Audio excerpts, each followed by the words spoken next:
tous les amis, j'espère que vous allez bien. Alors oui, c'est bien moi, je suis en chair et en os comme vous pouvez le voir. Nous sommes dans une vidéo de rentrée, veuillez m'excuser profondément pour ne pas avoir fait de vidéo durant tout le mois de janvier. Hein. Oui, 31 jours sans vidéo, ça fait quand même long. En effet, si vous êtes étudiant, vous comprenez bien évidemment mon petit malheur, puisqu'au mois de janvier, il y a quelque chose qui s'intitule, voilà, je ne sais plus parler, qui s'intitule les examens. Ah, la belle session d'examen qui m'a pris beaucoup de temps, beaucoup d'énergie, beaucoup de concentration. Je ne sais pas si j'ai tout réussi à l'heure actuelle, j'en sais rien. Mais voilà, au mois de février, vous avez le retour des vidéos, je suis là, rien que pour vous détendre, pour vous décontracter après cette longue session. Cette intro a déjà duré bien trop longtemps à mon goût, donc on rentre dans le vif du sujet et on va parler d'une vidéo 10 anecdotes sur les dessins animés de notre enfance. C'est parti!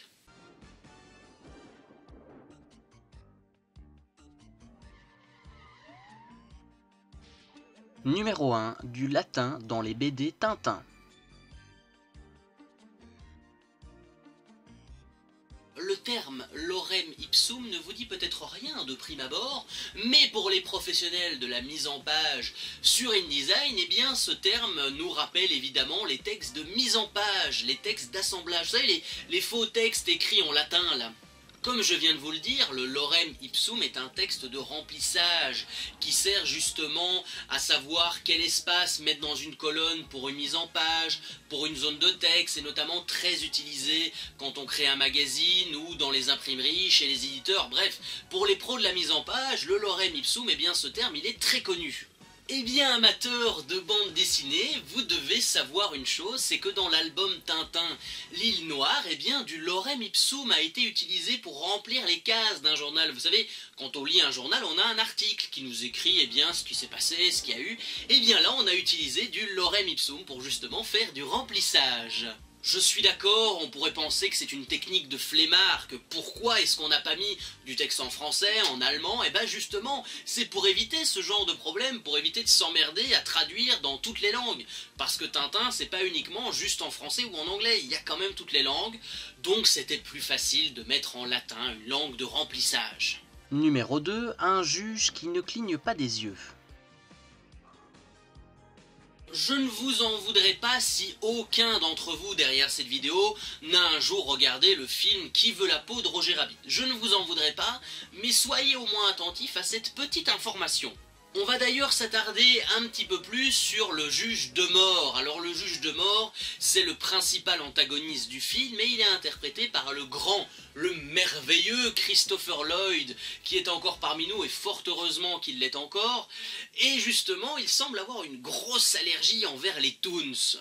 Déjà une chose, c'est que le juge de mort, c'est quand même le seul type, à l'heure actuelle, je dis bien à l'heure actuelle, qui dans les films d'animation a réussi à trouver le composé chimique parfait avec les pires choses de l'humanité, les pires trucs radioactifs de l'humanité, pour créer eh bien, un produit qui éradique l'espèce des toons. Ah, comme c'est joyeux quand même.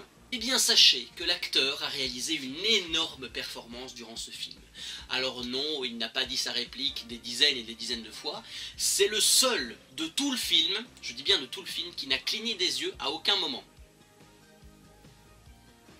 J'espère que vous avez compris. Donc alors tout ça pour vous dire que nous déjà quand on essaye de ne pas cligner des yeux pendant 5 secondes, on galère parce qu'on commence à pleurer, à avoir mal aux yeux, lui il a réussi à le faire pendant 2 heures de film. 2 heures, je sais pas si vous vous rendez compte, mais c'est énorme. Donc oui, il faut souligner cette belle performance de Christopher Lloyd. Après, il faut quand même reconnaître que le type il porte des lunettes avec un verre un petit peu plus sombre. Donc on a un petit peu de mal à voir s'il ne cligne pas vraiment des yeux. Maintenant, je suppose que l'acteur a quand même réussi cette performance. Je n'en doute pas. Christopher Lloyd, le connaissant, c'est un bon acteur. Numéro 3. La création de Tom et Jerry. Ah, passons maintenant aux 2 personnages qui ont rythmé de la plus belle des manières ma petite enfance, qui n'ont jamais arrêté de se poursuivre, de se renvoyer la balle. Je parle bien évidemment de Tom le chat et de Jerry la souris, à savoir Tom et Jerry. Oui, bah oui, faut pas être débile pour comprendre. Mais j'ai une question pour vous, et c'est une question de la plus haute importance. Pourquoi justement Tom et Jerry. Pourquoi ces deux prénoms-là, alors qu'il y a une ribambelle de prénoms sur Terre, qu'on aurait pu appeler le chat, je ne sais pas moi, David, et qu'on aurait pu appeler la souris, j'en sais pas moi, Karine, Kylian, Jordan, bref, pourquoi Tom et Jerry?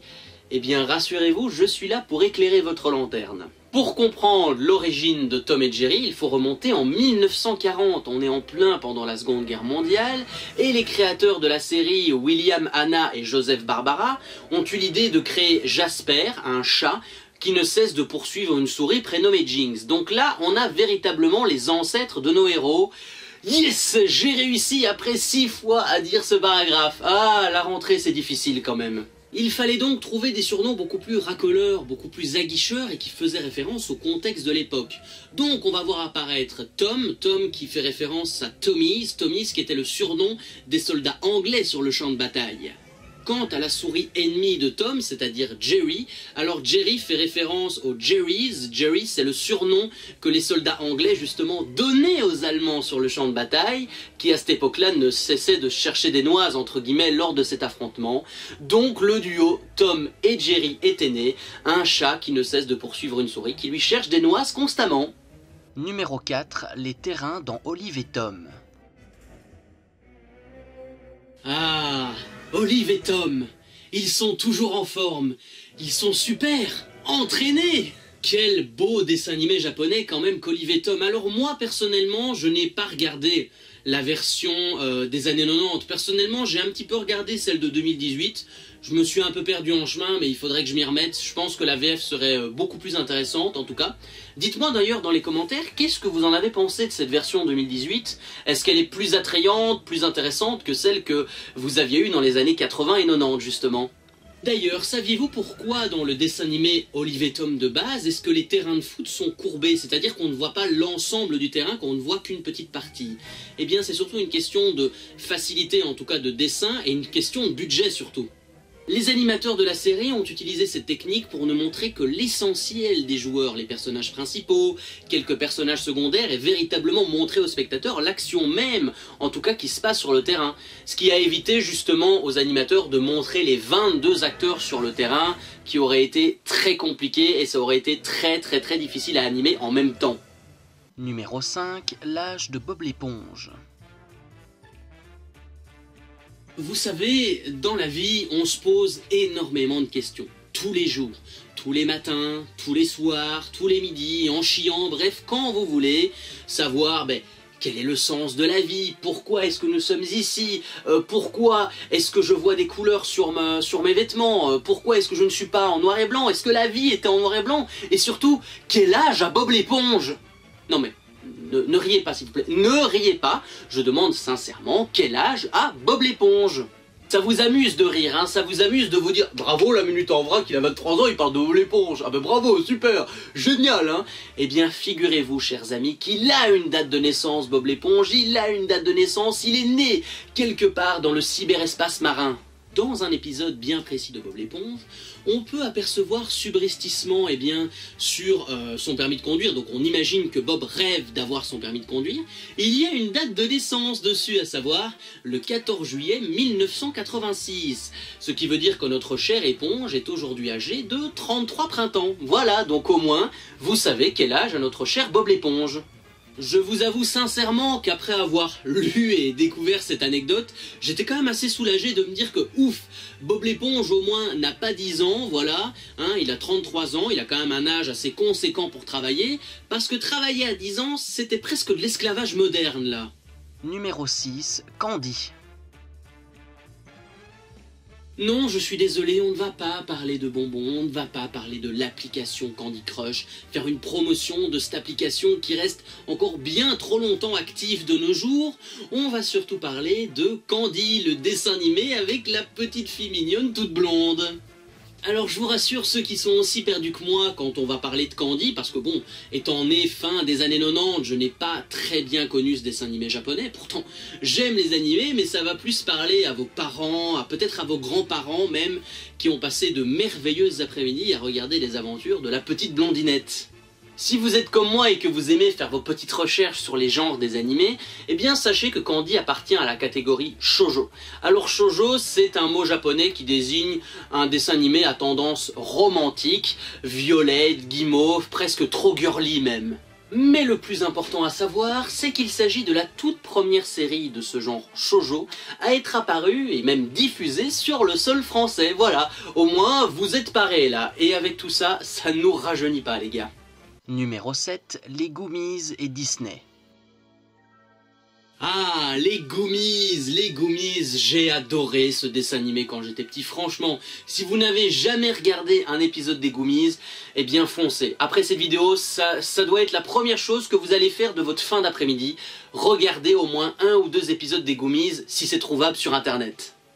Je peux vous dire qu'elles étaient belles, qu'elles étaient géniales les soirées passées chez mes grands-parents où je ne cessais de rembobiner la cassette pour regarder à nouveau les aventures de ces petits oursons. Bref, c'est pas le tout, mais revenons à nos oursons si vous le voulez bien. Il faut déjà savoir que la licence, et ça je ne le savais pas, appartient à mon ogre préféré du cinéma, c'est-à-dire Disney, et pour le coup c'est pas étonnant du tout, puisque dans les Goomies on retrouve beaucoup de références à Blanche-Neige, à Taram et le chaudron magique, et à d'autres joyeusetés appartenant à Disney.